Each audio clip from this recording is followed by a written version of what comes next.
Neyland later on this month for a great cause. Rupert, welcome to Pure West Sport. How are you? Yeah, I'm good. It's been a long day in work, but really pleased to be here trying to sell a few more tickets and encourage people to get involved to help such a worthy cause. Yeah, and we want to tell everyone who's watching and listening tonight about this. It's Moon and the Stars raising money for a brilliant cause. So I think we should probably start by talking about the cause you're raising money for, Rupert, because it's for someone that we had on this show with a remarkable story. That's Craig Maxwell, isn't it? Yeah, and I had the dubious honour of being his first employer. When he left university, he was unsure on what career path he was going for. And he ended up working with me at the Welsh Rugby Union. And as a young man, I think he was 20 or 21 years old, was excited at the opportunity to come and live and enjoy the life of Cardiff. And I saw something in him then. His character, his personality was infectious.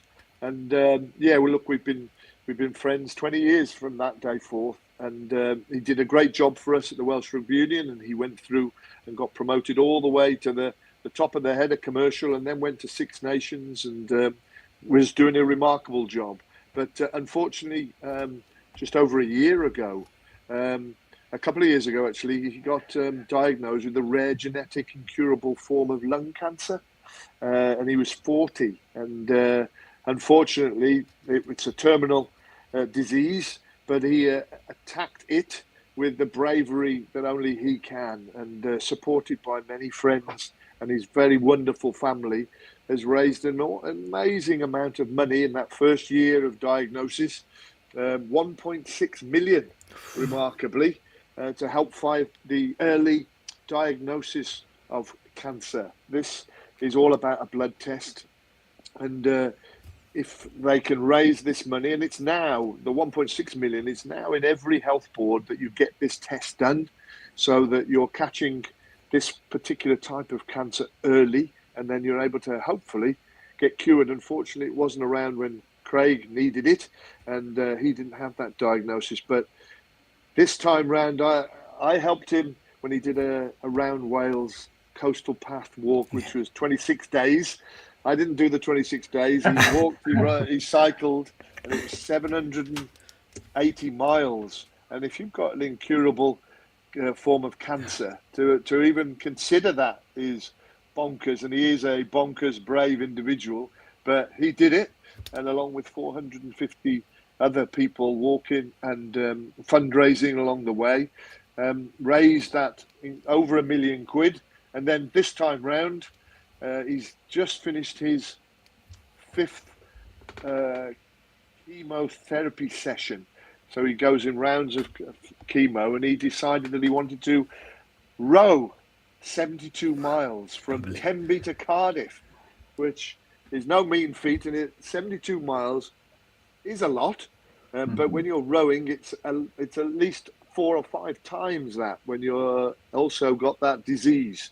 And so he rowed 5 days on the trot and managed to get all the way to Cardiff to present the ball at the European Cup final. Just a remarkable individual. And so when he asked if we could raise some money through his dear friend Gareth Schofield, who works for Valero, and they came up with it. I didn't come up with a name. I just came up with a few individuals, because for years now I understand that Valero has been a great supporter of the community, and the Sevens, the Solstice Sevens in Pembroke will be, and has been over the years, a remarkable fun event. So we're going to kick it off on the Friday night, Friday afternoon and evening, so it's quite unique.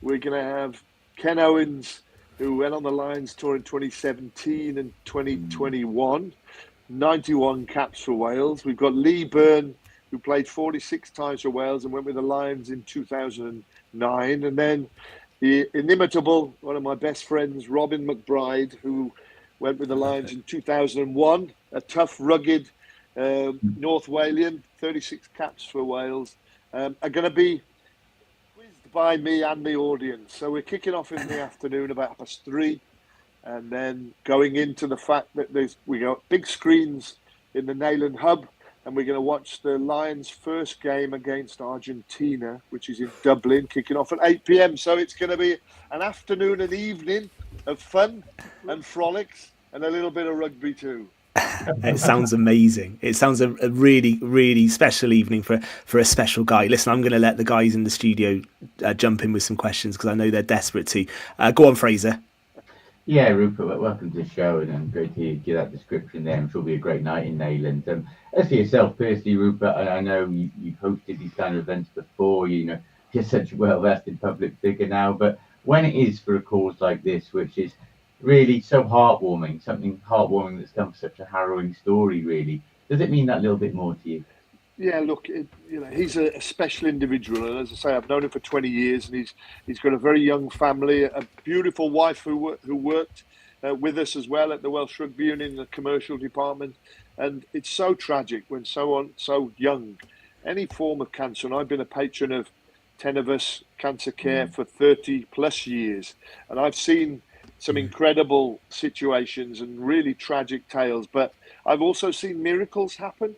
And they gave him 12 months with his terminal diagnosis, and he's fortunately and gratefully, he's outlived that, and he will continue to do that just because of the immense stubbornness and bravery. And so, yeah, it's really tragic that he's got this unfortunate disease. But what he's raised, 1.6 million, is a remarkable number, and that just shows how people feel about him and the generosity and support. And Valero, as I said, have been very, very, very generous to support this. And that the Sevens weekend will be a fun celebration, which we'll be at, depending on how sore everybody's heads are on Friday. We'll be there on the Saturday because there's the men's and women's tournament and the youth, and then it's the juniors and the netball ladies on the Sunday. So, it's all happening in Pembroke and Neyland. Yeah. Hey, Rupert, obviously you're hosting the event, as Fraser just said, and I was just wondering, how do you get hold of tickets, and what is going to be the format? Well, it's going to be all day, I know, but your format for that. Yeah. So what we're going to do is you can get the tickets the email address is vvc@valero.com. vvc@valero.com, or just check out Valero Pembroke Refinery in the community on Facebook. You can find us there, or over the moon you'll track us, but we're on Facebook with Valero, or on the Neyland Hub site, or on Pembroke, of course, Pembroke Dock site as well. So we're everywhere, and there are a few tickets left. And the format will be, we're going to eat, and we're going to have a chat with the guys in between some of the courses. We're going to open it up to the floor so they can interrogate them, but also get some of the stories and some of the characters and some of the experiences that they've had on the various Lions tours and also playing for Wales. Some of them have won an amazing amount of Grand Slams and Six Nations and had massive success on and off the field. So I'm looking forward to quizzing them, because I know too much about all of them. Yeah. In the nicest way I can get the best out of them as well. I was going to ask you that, Rupert, actually, with Ken, Lee and Robin, three absolute characters. They've all had great careers, playing, coaching as well. Can you give us a taster, maybe of one of them, or what sort of stuff do you think you'll be putting to them? Yeah, well, I'll be quizzing. Robin McBride was an interesting roommate with me, so he's a big individual. That liked it and enjoyed to rule the roost in the hotel room. Ken Owens is a social animal and he enjoys a beer. And Lee Byrne has just had some incredible experience playing alongside some of the Galacticos that were in the Ospreys. So playing alongside personalities and characters like Mike Phillips, Justin Tickberick, and some of the best players in the world. And of course, Alan Wynne-Jones played alongside all of them, and Robin's coached them as well. And and Alan Wynne as an interesting character. And so what we'll be doing is sharing some of those unique stories that you get when you played alongside in these very pressured environments around the world. And so I'll be looking forward to bringing those out. But you obviously have to be there to make sure you're in it. So I can't give all the tales away, because I want everybody to come along to the Neyland Hum, which is a fantastic place. Because I went there before they had the big refurb, and I was there with a New Zealand number 8. Zinzambrook, I was there. The Zinzambrook, and when Great night. When I got him to take his shirt off and do the hacker, and we created a very unique environment, like a front room stage environment, and that was memorable for that. And I'm interested to see whether Robin McBride will be walking with the Clare, the big Steddfod sword. So he may do that. I won't be asking him, even though he was the Wales' strongest man, a Cymro Cryfa Mil Now Pimp. I won't be asking him to take his shirt off, but I know he may bring his sword, which is a huge sword, but he'll talk us through some of that as well, I'm sure. That sounds quite tame for Neyland on a Saturday night. What more could you want on a Friday afternoon? Followed by the Lions at 8 p.m. on the big screen. So we'll be quizzing them and having their feedback pre and during, at half-time and post-match as well. So it's a very exciting day. I'm looking forward to it. I'm quite interested just to pick up on that, actually, because the Lions play Argentina on that Friday night. And please don't think I'm being rude here, but Welsh representation isn't at its highest in the Lions squad this time around. Yet, currently. But what I just wanted to ask, when you talk to these three guys who've got plenty of Lions appearances between them, what does it mean to them, Rupert, playing for the British and Irish Lions? Because it's something we all get behind and support. Yeah, look, I was never a Lion.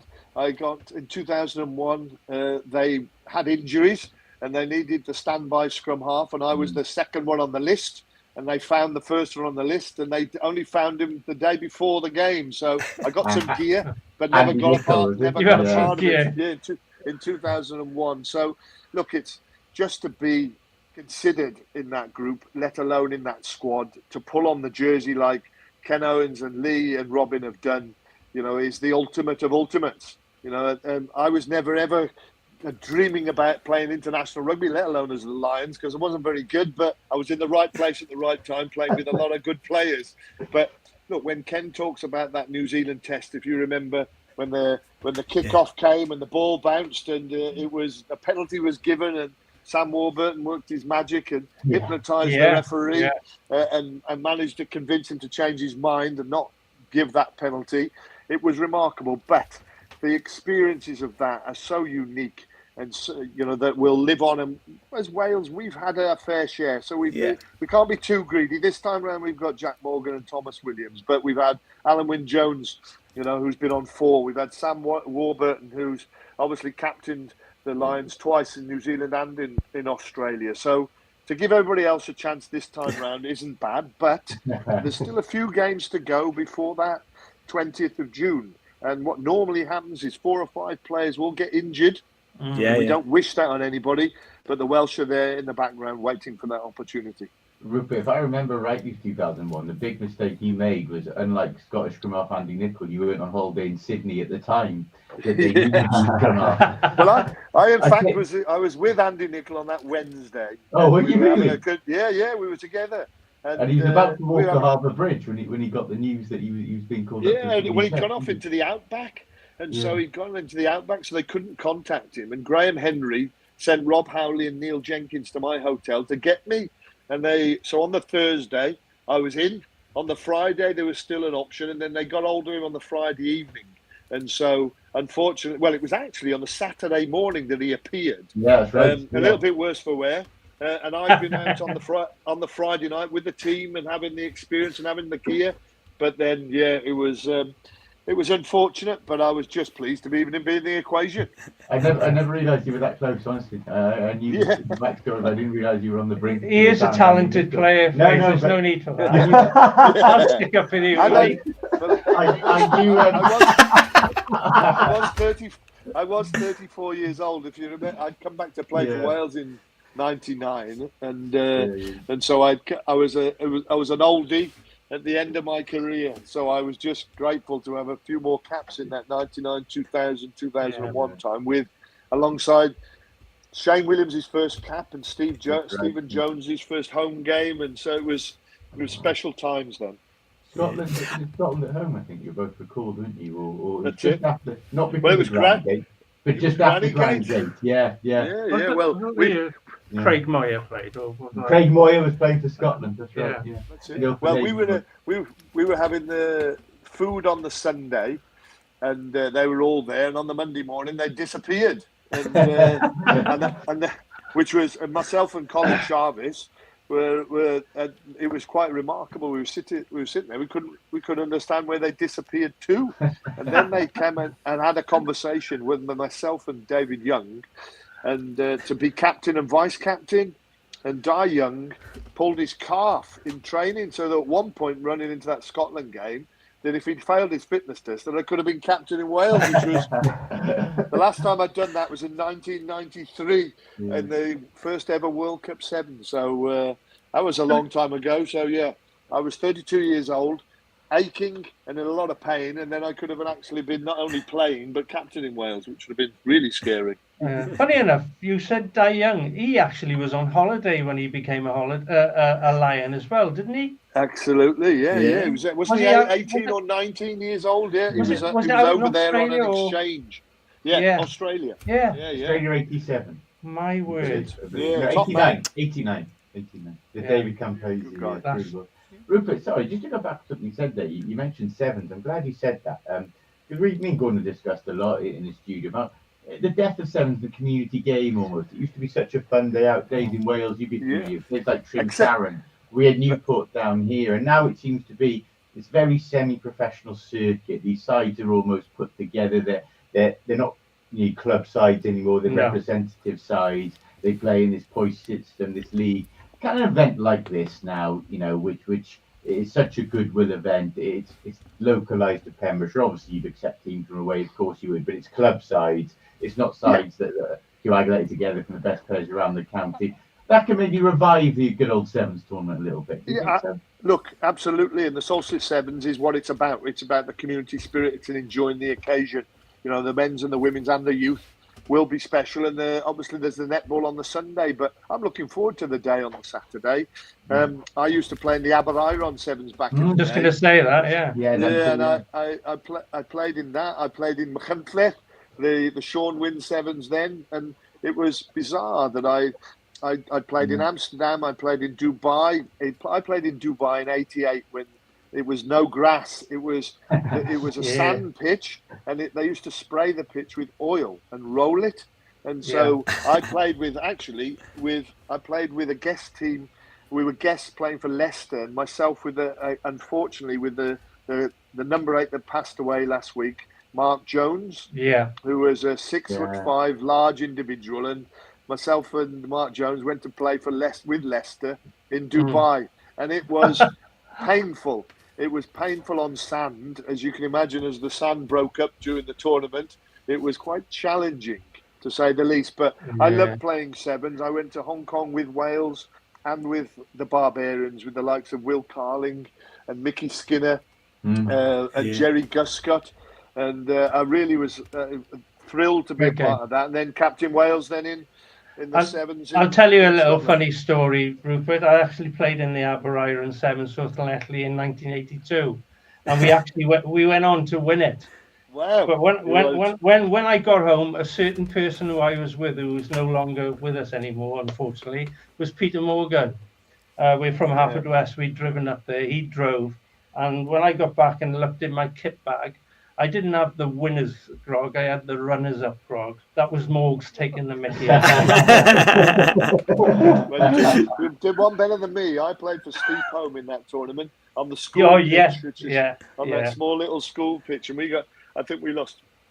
Well, I think we lost in the final. I can't remember. It's a long time ago. But they were great days, weren't they? Those sevens tournaments, Rupert. I love playing around the world. Yeah, I love playing around the world. And so, if I could, I would. It's walking rugby for me these days. Listen, I think we've just had a great taste of what we can expect in Neyland in a couple of weeks' time.